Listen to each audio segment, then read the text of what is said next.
Hello, I'm Lucy, I'm creative lead at Byway. And I'm Harriet and I'm content lead at Byway.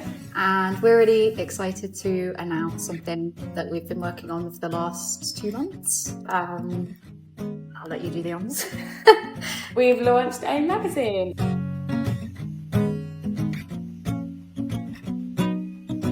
It's our first Byway magazine for autumn and winter 2025.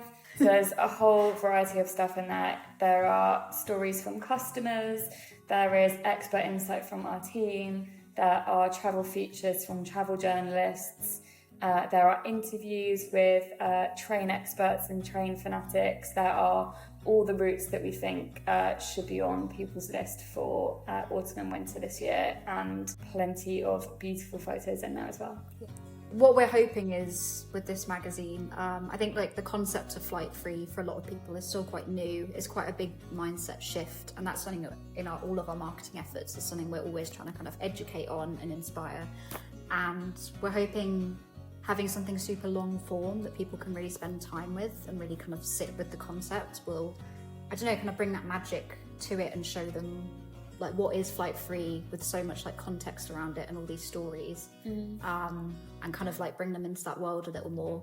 We found that I can't remember the percent of people who signed up, it was quite a big percent hadn't actually taken a trip yet, so it feels like a really exciting opportunity to kind of talk to these people who were like really interested in this but maybe needed a bit more like context and a bit more like confidence to actually take that leap into trying it.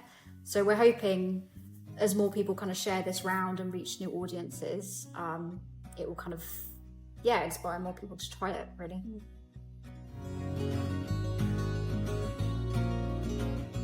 I think there were a few reasons we launched a magazine. I think it was an idea in both of our heads for quite a while, and we'd had a few kind of requests from customers for a printed brochure, but it didn't ever really feel like us as a brand. I think like the travel glossy brochure vibe just didn't quite fit what we were wanting to do with something printed.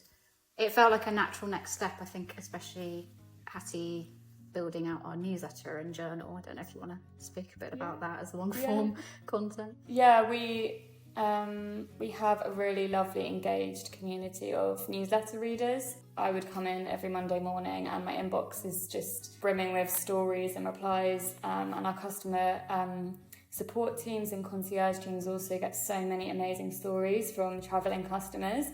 And I guess a large part of the magazine is about having a platform to surface those stories in a way that feels really us, and I think that's what the magazine really is. It's a way for us to get our brand out there and tell stories. It was really lovely to work with travel journalists that we've worked in the past, so people like Diana Jarvis, who has a lovely feature in there about Tunisia overland, and also you're getting a chance to interview a variety of people. This is probably a spoiler. We had an interview with Mark from Suit 61, who we went and met, and that was a really nice conversation, and it felt so appropriate to kind of put into this magazine as something new and fresh and different, and a face that loads of people will recognise.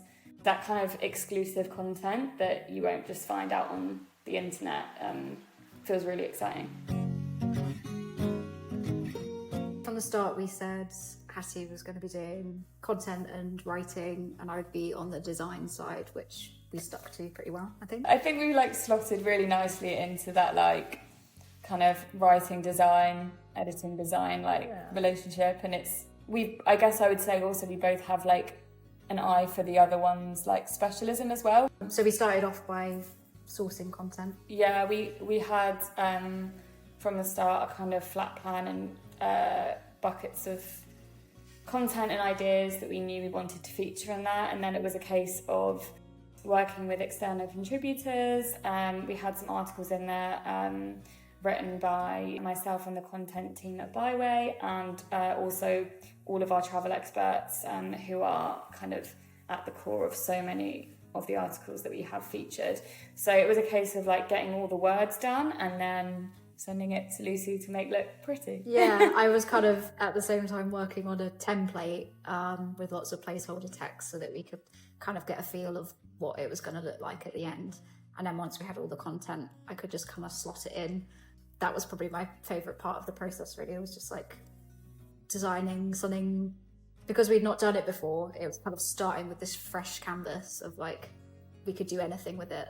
And that was quite exciting from a design point of view. So, and seeing it come to life. Yeah. Where all the Latin word placeholders became replaced with actual words that we'd written and edited. And I feel like the vision in our head feels quite similar to what's come out. It really does. Yeah, it really does. Yeah. I liked the early brainstorm sessions when we were just sat in a garden table and it was really hot, and we were like just getting loads of stuff written down on paper and doing loads of mind maps about all the things that we kind of had feedback on that customers really liked and readers of other content have really enjoyed.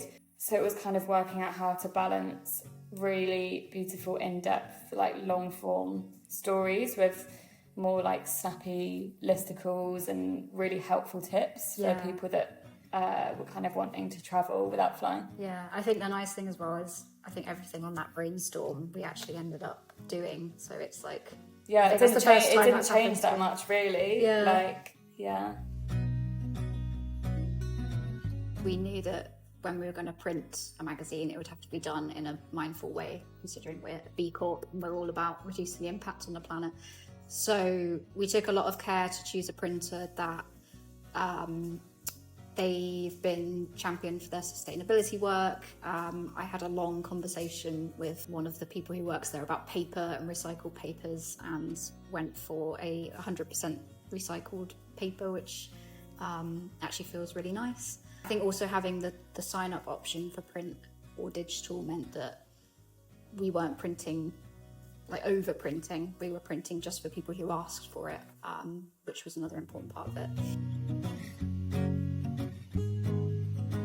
This time of year is a really, really lovely time to discover this kind of way of travelling. I think autumn has always been time for shifting seasons, and I think we really have tried to capture that in this particular edition. So you'll find inspiration primarily, from October all the way through to January. There's bits in there around the best trips to take at this time of year, but also kind of key calendar events across Europe that are all reachable without flying. So for this edition we did a limited print run to the people who signed up. If you missed that and you really want to read it, we have created a digital version and we've tried to make it feel as paper-like as possible, with paper sounds and everything. If you want to read it online, the link is below, and we'd really love if you read it and shared it and left your feedback to help us plan for future editions.